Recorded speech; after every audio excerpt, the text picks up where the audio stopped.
Hi guys, Matt again. Today I'd like to talk to you about one of the most popular and the most prominent figure lines in all of Dragon Ball Z history, the Super Battle Collection by Bandai. They came out in 1992 in Japan with 10 figures for their first line, with 32 to come later, including 2 that we'll be talking about in the middle of the video, like the number 39 Great Monkey Baby, and the Movie 7 3-pack, which is regarded as one of the most rare Dragon Ball Z figures of all time, with Super Saiyan Goku, Super Saiyan Trunks, and Super Saiyan Vegeta. So with that being said, let's talk a little bit about these. Here I have the Sun Gokou Perfect version with 3 interchangeable heads, as well as like the Super Saiyan 3 Goku that comes in the package.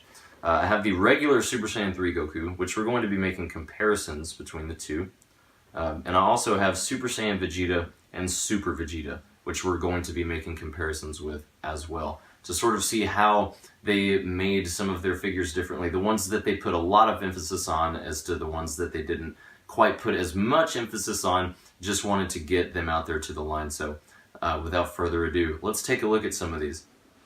This one is the Great Monkey Baby and averages $300 to $400 brand new in the box.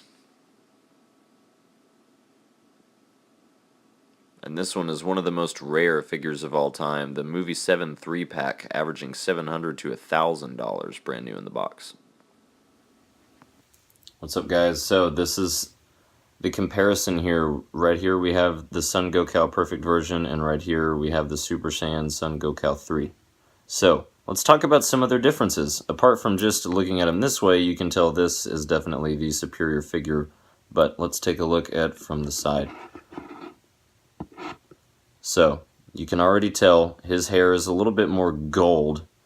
This one is like more of a plain yellow, but it has a little bit less detail, less individual strands of hair drawn in. Whereas in this one, there's almost a strand or two on every little point. And their arms are different. So his arms are arched in the power-up pose, and his are kind of arched a little bit. But they look a little more chunky and like less fluid. Now, of course, this Goku here comes with a set of 2 arms, ones that are just straight down instead of the, I'm a strong guy pose. So I'm going to give you a quick zoom up of their faces here. So we have the Sun Gokou Perfect version and the Super Saiyan Sun Gokou 3. So you can definitely tell the difference there. It's quite crazy, really. Now let's turn these guys around and take a look at them from the back.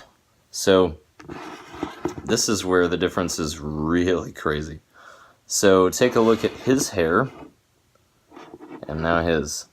You can see, as I was talking about, all the individual strands drawn into his hair, and it looks very nice. Now this one is just kind of blocky, with some individual strands drawn, but not enough. So you can definitely say that this is the superior figure by so many levels. This one has like sort of a pinkish hue to Goku's skin, which I think is less realistic. I mean, it's not like he would have never been out in the sun.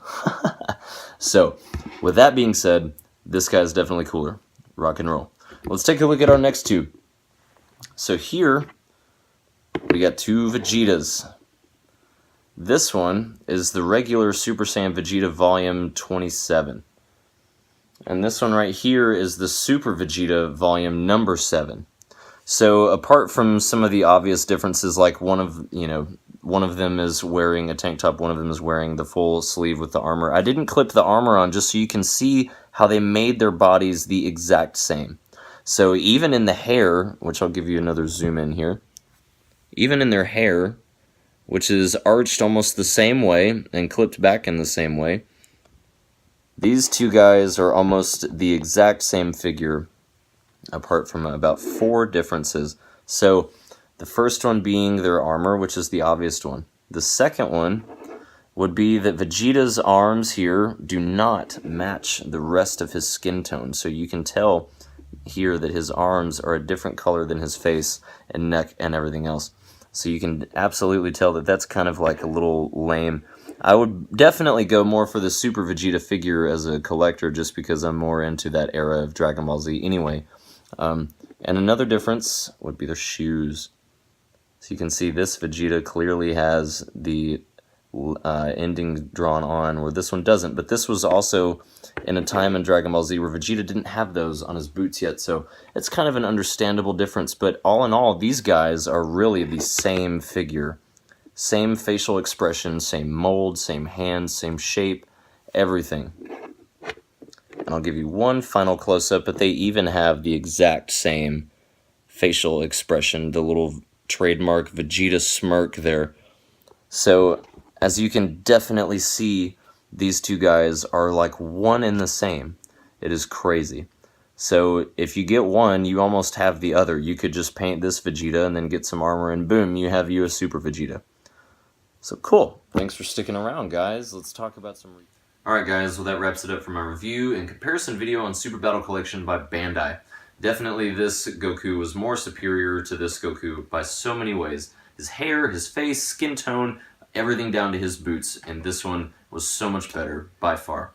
These two Vegetas are the same figure, same mold, same paint, everything. All you have to do basically is get this, paint his arms blue, and you have a Super Vegeta.